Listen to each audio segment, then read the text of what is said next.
जी, अस्सलाम वालेकुम। आज हम स्टार्ट करने वाले हैं टाइप टूल।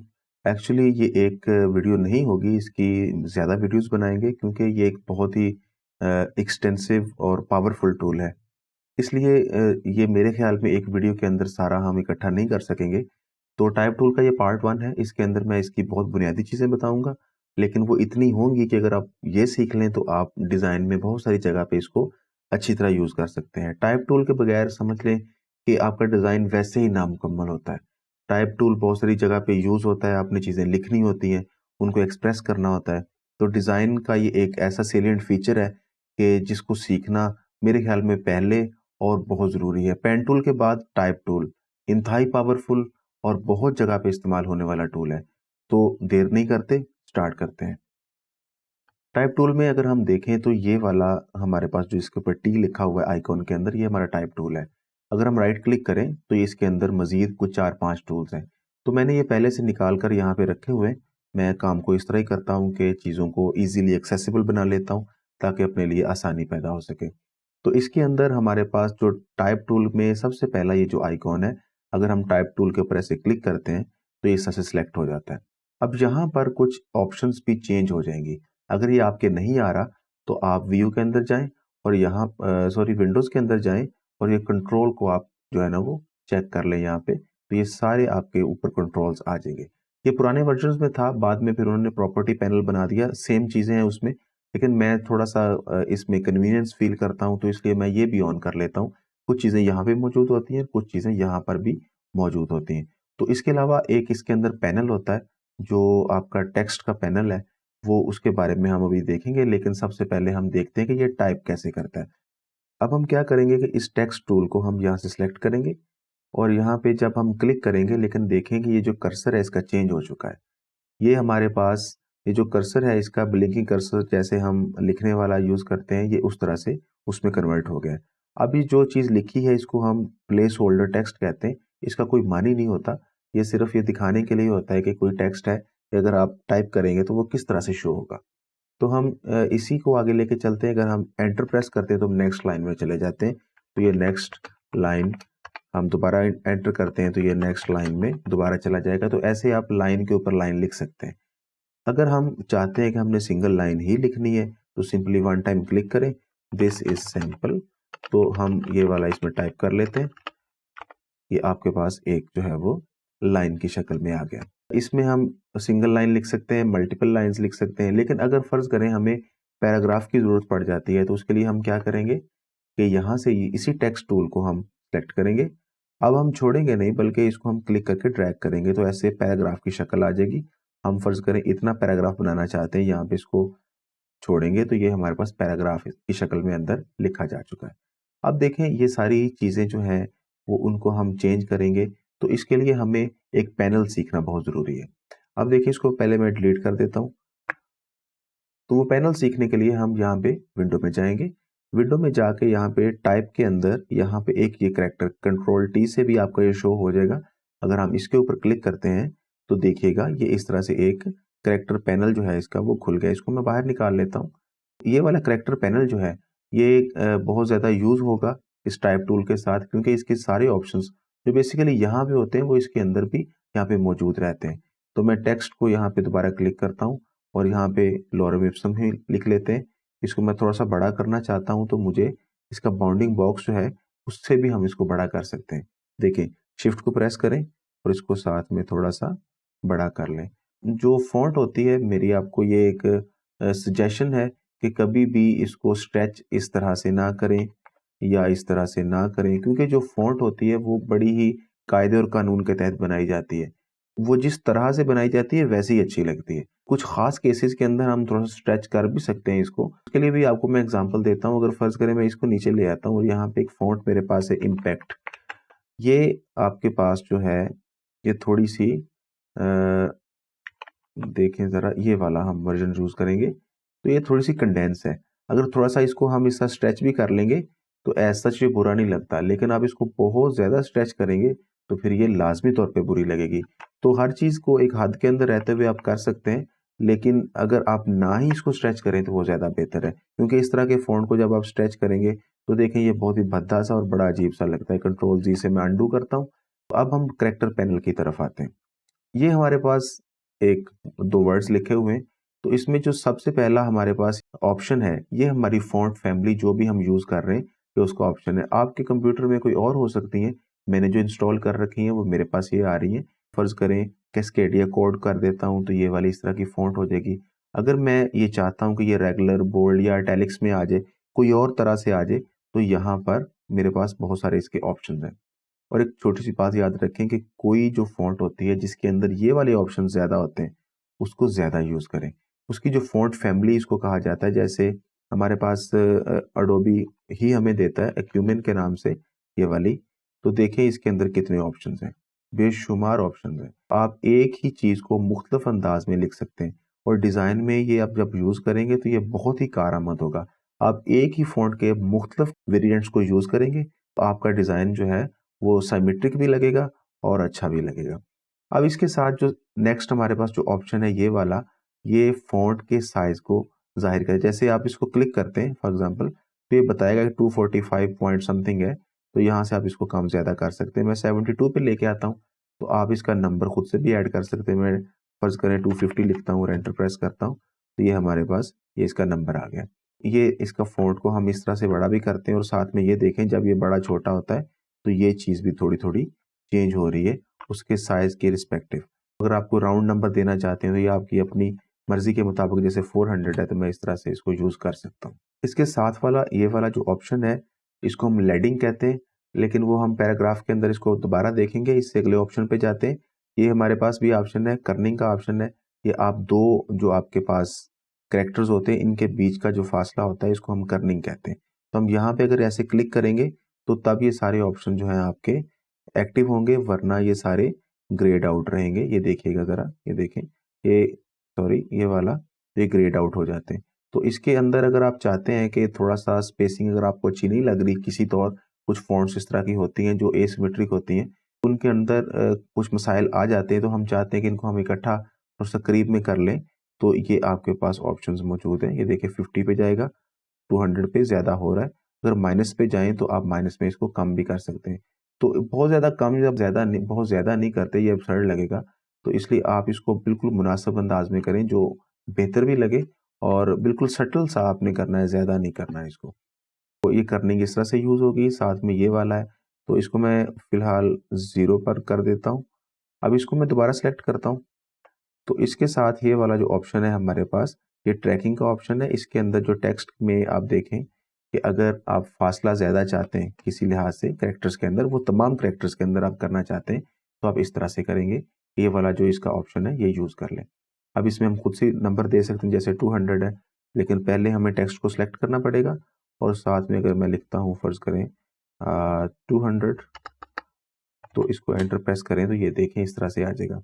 बाज़ दफ़ा आपने देखा होगा कि मूवीज़ या पोस्टर जो होते हैं जिनके ऊपर हेडिंग्स दी जाती हैं या उनका जो टाइटल लिखा जाता है, तो उनको थोड़ा-सा एम्फसाइज़ करने के लिए इस तरह का काम करते हैं। तो वो इस तरह से किया होता है, इसको आपने स्पेस दबाकर या टैब दबाकर नहीं करना, इस तरह से आप इसको यूज़ कर सकते हैं। नेक्स्ट हमारे पास ये वाला ऑप्शन है, इसमें वर्टिकल स्केल है और ये हमारा हॉरिजॉन्टल स्केल है। जो बात मैंने पहले कही थी कि हमारे पास फ़ॉन्ट्स इनको स्ट्रेच करना ये कोई अच्छी प्रैक्टिस नहीं होती। मैंने कई डिज़ाइन्स में देखा और वो इंतहाई बुरा और भद्दा लगता है। तो इससे ज़्यादा बेहतर है कि आप ये ना ही करें। तो ये एक ऑप्शन दिया गया है, इसमें ऑप्शन तो है ये करने का, लेकिन ये तमाम फ़ॉन्ट्स के लिए एक अच्छा नहीं लगता। तो आप अगर फ़र्ज़ करें ये यहाँ से 100% मैं इसको 110 कर देता हूँ, तो बाज़ टाइम हमें पता नहीं चलता कि हमने इसको स्ट्रेच कर दिया है। चेक कर लिया करें कि हमारा फ़ॉन्ट जो है वो उसी तरतीब के अंदर ही है जिस तरह का डिज़ाइनर ने हमें बना के दिया है। नेक्स्ट हमारे पास ये वाला है, इसको हम इसकी जो लाइन का जो ऊपर-नीचे हम करते हैं, ये पैराग्राफ में ज़्यादा यूज़ होता है, और साथ में ये वाला जो हिस्सा है इसके जो कैरेक्टर्स का जो एंगल है हम वो भी चेंज कर सकते हैं। फ़र्ज़ करें हम ये 60 कर लेते हैं या 30, मैं इसको -30 करता हूँ। तो देखें ये थोड़ा अजीब-सा लगेगा, लेकिन बाज़ दफ़ा ये भी डिज़ाइन के हवाले से अच्छा लगता है। और इसमें देखें तमाम कैरेक्टर्स हमारे उसी तरह हो गए। तो अगर हम कोई चीज़ इसमें ऐड भी करते हैं, तो ये देखें वो भी उसी तरह से हमारी इसके अंदर ऐड हो जाएगी। ये वाली भी चीज़ ओकेजनली यूज़ होगी, इसको हम आम हालात में यूज़ नहीं करेंगे, इसको हम 0 डिग्रीज़ पे कर लेते हैं। अब नीचे वाले ये कुछ ऑप्शंस हैं, इसको मैं रीसेट कर लेता हूँ, हमारे पास ये 0 पे आ जाते हैं। तो ये फ़ॉन्ट भी इसको मैं डिलीट करके ये वाला फ़ॉन्ट थोड़ा-सा मैं बोल्ड वाली जो है वो सूरत हाल में ले आता हूँ। जैसे वाइड है, बोल्ड है, या सिंपल वाइड देख लें, या बोल्ड बोल्ड में हम चले जाते हैं। ये लॉरम इप्सम लिखा हुआ है। अब ये वाली चीज़ जो है ये क्या करेगी, ऑल कैप्स। अगर हम चाहते हैं कि सारा टेक्स्ट हमारा कैपिटल लेटर्स में आ जाए तो हम इसको सेलेक्ट करेंगे। ये ज़रूरी नहीं होता है आप सारे को सेलेक्ट करें। अगर आप मुकम्मल टेक्स्ट पे काम करना चाहते हैं तो सिंपल इसके ऊपर क्लिक करें, ये बाउंडिंग बॉक्स आ जाएगा, इससे भी आप काम कर सकते हैं। क्लिक करें तो ये सारे का सारा आपका कैपिटल्स में आ गया। इसको मैं हटा देता हूँ। नेक्स्ट हमारे पास है स्मॉल कैप्स। इसको अगर आप ऐसे करेंगे तो ये हो जाएगा सारा कैपिटल, लेकिन पहले जो अल्फ़ाबेट को वो बड़ा रखेगा और बाकी सारों को छोटा करेगा, लेकिन साथ में कैपिटल में भी रखेगा। कुछ लोग ऐसे लिखना पसंद करते हैं, तो इस तरह से भी हो जाता है। अब मैं नेक्स्ट हमारे पास ये आ जाता है। तो ये कुछ चीज़ें सबस्क्रिप्ट और आपका सुपरस्क्रिप्ट क्या चीज़ होती है। सबस्क्रिप्ट में ये होता है कि आप चीज़ों को नीचे लेके जाते हैं। जैसे वो हम केमिस्ट्री वगैरह में फार्मूले पढ़ते थे, अगर हम एस को ऐसे सबस्क्रिप्ट में कर देंगे तो ये नीचे आ जाएगा। अगर इसी को मैं सुपरस्क्रिप्ट कर दूं तो ये ऊपर चला जाएगा। तो एक टाइम में आप एक ही ऑप्शन यूज कर सकते हैं। तो हमारे पास जब इसको यूज कर लेते हैं तो ये सिलेक्ट रहता है। अगर हमने इसको नहीं दोबारा प्रैक्टिस करना तो इसको हम ऐसे हटा देते हैं तो दोबारा से आपका नॉर्मल बन जाता है। अब ये चीज़ को मैं ऑल कैप्स को हटा देता हूँ तो ये चीज़ आ गई मेरे पास। अब नीचे अगर मैं लाइन खींचनी चाहता हूँ तो इस तरह से हमारे पास लाइन आ जाएगी।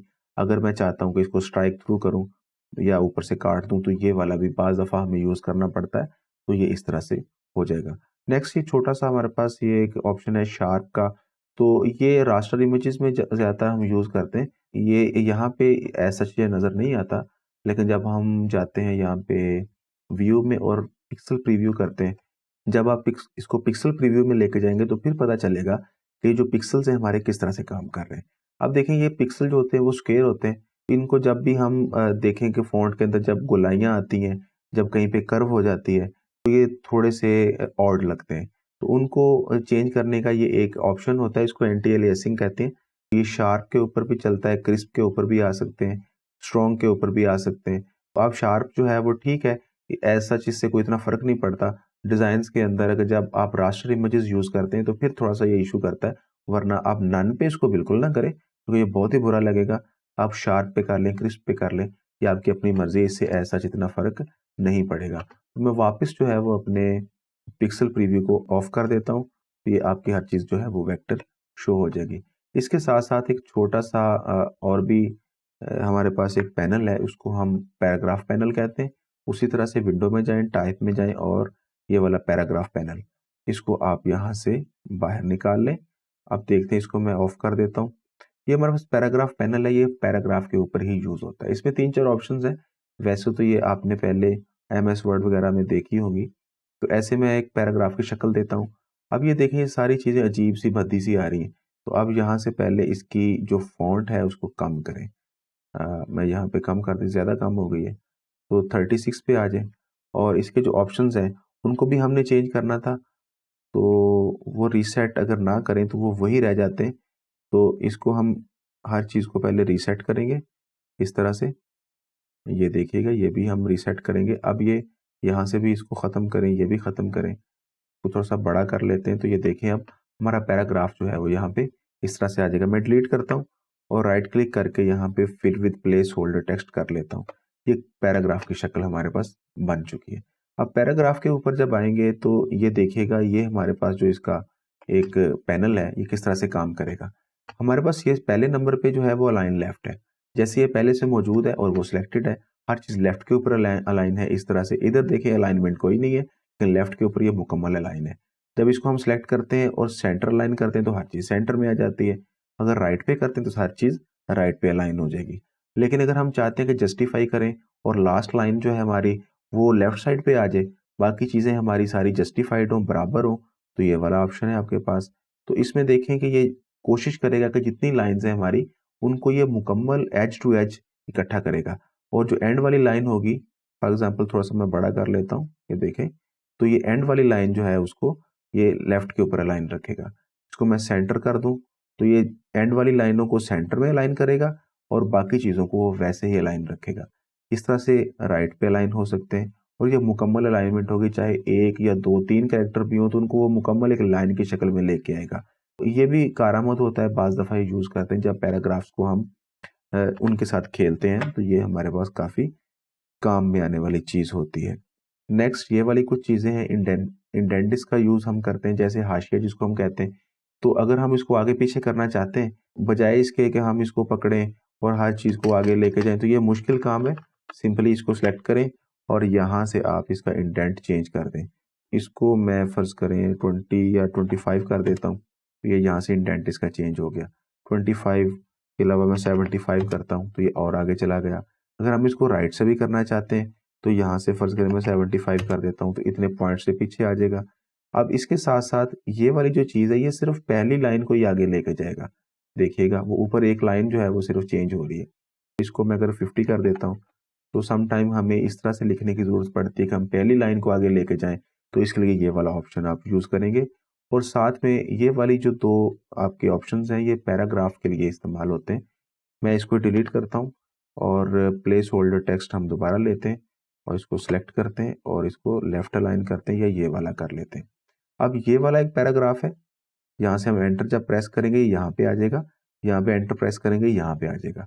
तो ये आपका सिंगल पैराग्राफ एक ये है, एक ये वाला है और एक ही आपका पैराग्राफ ये वाला है। अब हम चाहते हैं कि इन पैराग्राफ्स के बीच में हम कुछ स्पेसिंग दें, तो हम सिंपली इसको यूज़ करेंगे। पहले इसको सेलेक्ट कर लेंगे, कंट्रोल ए, और ये वाला देखें, इसको मैं अगर फ़र्ज़ करें 15 कर देता हूँ, तो ये वाला नीचे आ जाएगा। ये वाला ऑप्शन भी तकरीबन सेम ही है। अगर हम इसको 15 कर देते हैं, काम ये भी वही करता है, लेकिन ये है कि ये अगर आप इसके एंड से काम करना चाहते हैं पैराग्राफ के, तो ये वाला यूज़ होगा। अगर आप पैराग्राफ के शुरू में स्पेस देना चाहते हैं, तो ये वाला होगा। लेकिन जब पैराग्राफ मल्टीपल होते हैं, तो वो आप एक ही चीज़ करेंगे, तो वो दोनों काम ही आपको दे देगा। और last but not the least हमारे पास ये हाइफ़नेट का ऑप्शन है। ये क्या चीज़ है? आपने गौर किया होगा कि हर जो लाइन के बाद जहाँ पे वर्ड मुकम्मल नहीं होता, वहाँ पे ये हाइफ़न आ जाता है एक छोटा-सा। तो ये जो हमारे पास डैश होती है, इसको हाइफ़न कहते हैं। हम अगर इसको इस्तेमाल नहीं करना चाहते, तो कंट्रोल एस इसको हमने सेलेक्ट कर दिया और हाइफ़नेट को हमने ख़त्म कर दिया। तो ये जो मुकम्मल वर्ड होगा वहाँ पे पूरा करेगा, और अगर मुकम्मल नहीं होगा, तो वहाँ पे जस्टिफ़ाई करके उसको नेक्स्ट लाइन में ले आएगा। ये आज करैक्टर पैनल के हवाले से कुछ चीज़ें थी, और इसके अलावा एक 2 चीज़ें छोटी-छोटी हैं, वो आप साथ में इसके सीख लें। मैं इसको पहले डिलीट कर देता हूँ। हमारे पास एक ये छोटा-सा टूल है, हमारे पास कहते हैं टच टाइप टूल। तो इसके अंदर हम क्या करते हैं, अगर हम इसको ऐसे लिख लेते हैं, मैं इसको थोड़ा-सा शिफ्ट दबा के बड़ा कर लेता हूँ। टच टाइप टूल है, ये कम यूज़ होता है, लेकिन मैं बता देता हूँ। कैरेक्टर के ऊपर क्लिक करते हैं तो उसको वो सिलेक्ट कर लेता है। अब इसको फ्रीली मूव करवा सकते हैं आगे पीछे। तो ये बहुत थोड़ी जगह पे यूज़ होगा। हम ये काम जो है वो आमतौर पे इस तरह नहीं करते हैं, क्योंकि इसमें ना तो शिफ्ट काम करता है, ना कोई कंट्रोल होता है। किसी एक कैरेक्टर को आगे पीछे करने के लिए तो ये काम में आ सकता है, लेकिन इससे ज़्यादा जो है हम इसको यूज़ नहीं करते। तो ये सिर्फ़ बताने का मकसद है कि टूल का पता होना चाहिए, बाज़ दफ़ा ये चीज़ें भी इस्तेमाल में आ जाती हैं। तो इस तरह से हम कुछ अजीबो-गरीब सी चीज़ें बना सकते हैं। तो ये इस तरह से सारा ये मामला होता है। लास्ट में हम एक चीज़ करने वाले हैं, उसको हम कहते हैं आउटलाइन करना टेक्स्ट को। तो जब भी आप टेक्स्ट लिखते हैं, जैसे ये हमने टेक्स्ट लिखा है, तो ये एडिटेबल टेक्स्ट है। आप जब चाहें इसकी फ़ॉन्ट को चेंज कर सकते हैं। जैसे इसको मैं फ़ॉन्ट को चेंज कर लेता हूँ। हमारे पास ये फ़ॉन्ट आ गया, इसको मैं एक और फ़ॉन्ट ये वाला हम चेंज कर देते हैं। अब अगर हम इसको आउटलाइन करें, इसके ऊपर राइट क्लिक करें और क्रिएट आउटलाइन्स, कंट्रोल शिफ्ट एंड ओ। इसको जब प्रेस करेंगे तो ये इस तरह से इसकी आउटलाइन बना देगा। अब ये फ़ॉन्ट नहीं रहा, अब ये लिखाई जो है वो आपकी एडिटेबल नहीं है, बल्कि ये आपके पाथ बन गए, और इसके अंदर चीज़ें जैसे फिल होती हैं, ये उस तरह से हमारे पास ये फिल हो जाता है।